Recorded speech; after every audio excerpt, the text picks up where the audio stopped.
ভেবেই পেলাম না আংটিটা গেল কোথায়। খুঁজে খুঁজে হয়রান হয়ে গেলাম, অথচ ব্যাপারটা বলাও যায় না কাউকে। মাসি ওটাকে স্নানের ঘরে তাকের উপর ভুলে ফেলে এসেছিল। স্রেফ ওকে একটা শিক্ষা দেওয়ার জন্য আমি ওটাকে নিয়ে পকেটে রেখে দিয়েছিলাম। তারপর যে কি করলাম সে আর কিছুতেই মনে করতে পারছিলাম না। মোট কথা, পকেটে এখন আর সেটা নেই। পড়েই গেল কোথাও, নাকি কোনো একটা ভালো জায়গায় লুকিয়ে রেখেছিলাম, সে আর কিছুতেই মনে করতে পারছি না। ওই আমার একটা মুশকিল হয়েছে, কিচ্ছু মনে রাখতে পারি না। পড়াশোনা না, কাজের কথা না, আংটির বিষয় না, এক কথায় খেলা ছাড়া আমার কিচ্ছু মনে থাকে না। পেয়ারা গাছের তলায়, খেলার মাঠে ভালো করে খুঁজে এসেছিলাম। তাছাড়া বইয়ের তাকের পিছনে, আমার সেই খালি কোকোর টিনটাতে, ছাদের আলসের ওই ফাঁকটাতে কোথাও আর দেখতে বাকি রাখিনি। কিন্তু কিছুতেই কিছু নয়। খাসা আংটিটা ছিল, সোনার একটা গোল মতো, তার মাঝখানে একটা মস্ত সবুজ পাথর, তার দুপাশে দুটো সাদা পাথর জ্বলজ্বল করছে। আমার খুব ভালো লেগেছিল, কিন্তু এখন আর সে কথা ভেবে কি হবে। আরেকবার উঠে খুঁজে এলাম দিদির পড়ার টেবিলে, বাবার রুমালের দেরাজে, ভাঁড়ার ঘরে, যেসব জায়গায় কখনোই আংটি থাকতে পারে না সেসব জায়গা পর্যন্ত তন্ন তন্ন করে করে দেখে এলাম। কোথাও নেই। বাড়ির লোকেরা কেউ জানেও না ওটা আমি নিয়েছিলাম। এখন আর বলাও যায় না কাউকে। ওরা চাকরকে সন্দেহ করছে, ঠাকুরকে কিংবা পাতির মাকে কিংবা ধুনিয়াকে। খুব বকাবকিও করছে, বলছে মাইনে কাটবে, পুলিশে ধরিয়ে দেবে, তাড়িয়ে দেবে। চাকররা খুব ভয় পেয়েছে। ধুনিয়া সিঁড়ির নিচে বসে কাঁদছিল। কি যে করি ভেবে পাচ্ছি না, এত খারাপ লাগছে। কিন্তু আসল কথা এতক্ষণে প্রকাশ করলেও আংটি তো আর ফিরে আসবে না, মাঝখান থেকে আমার পিঠের চামড়াও আস্ত থাকবে না। আমি যে নিজে একটু খোঁজ খবর করব তারও জো থাকবে না। ইস, আংটিটাকে সত্যি যদি চোরে নিত তবে কি ভালোই যে হতো।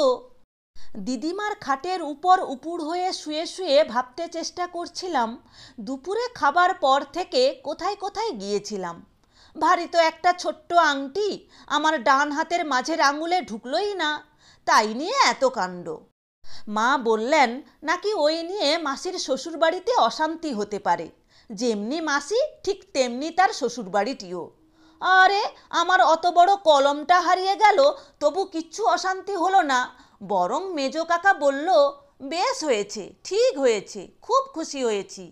আর ওই একটা খুদে আংটি, সে আবার স্নানের ঘরে ফেলে রাখা হয়েছিল, তাই নিয়ে ক্যায়সা হইচই লাগিয়েছে দেখো না। আচ্ছা, ভেবেই দেখা যাক না কোথায় কোথায় গিয়েছিলাম। খেয়ে উঠে পেয়ারা গাছে, সেখানে দেখেছি নেই। তারপর খেলার মাঠে মাছ ধরার জন্য পিঁপড়ের ডিম আনতে, সেখানেও নেই। তারপর ছিপ টিপের জন্য চিল ছাদের ঘরে, সে জায়গাটাতে তো গরু খোঁজা করে ফেলেছি।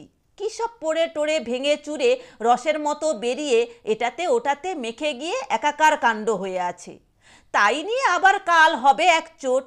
যাই হোক, সেখানেও নেই। তাহলে বাকি থাকে পুকুর ধার, আগাগোড়া খুঁজেছি। এক যদি জলে পড়ে গিয়ে থাকে, মাছ খেয়ে ফেলে থাকে, কিন্তু তাই বা হবে কি করে? শেষ মুহূর্তে তো ছোটো মামা আমার হাত থেকে ওদের ছিপ টিপ কেড়ে নিয়ে কান মোলে তাড়িয়ে দিয়েছিল। ততক্ষণে বাড়িতে আংটি নিয়ে খোঁজাখুঁজি লেগে গেছে। ওদের কারও মেজাজের ঠিক ছিল না, মাছ ধরাও বন্ধ, কাজে লাগাও কানমোলা। তারপর সেখান থেকে বটগাছতলায়। ইস, কি অদ্ভুত জায়গাটা! চারিদিক থুমথুমে চুপচাপ। দিনের বেলায় ঝিঁঝি পোকা ডাকছে, ঘন পাতার মধ্যে দিয়ে একটু একটু আলো আসছে, বাদুড় চামচিকের সোঁদা গন্ধ। অদ্ভুত জায়গাটা। আর গাছের গোড়ায় সে যে কতগুলো কি অদ্ভুত জিনিস দেখলাম সে আর কি বলবো।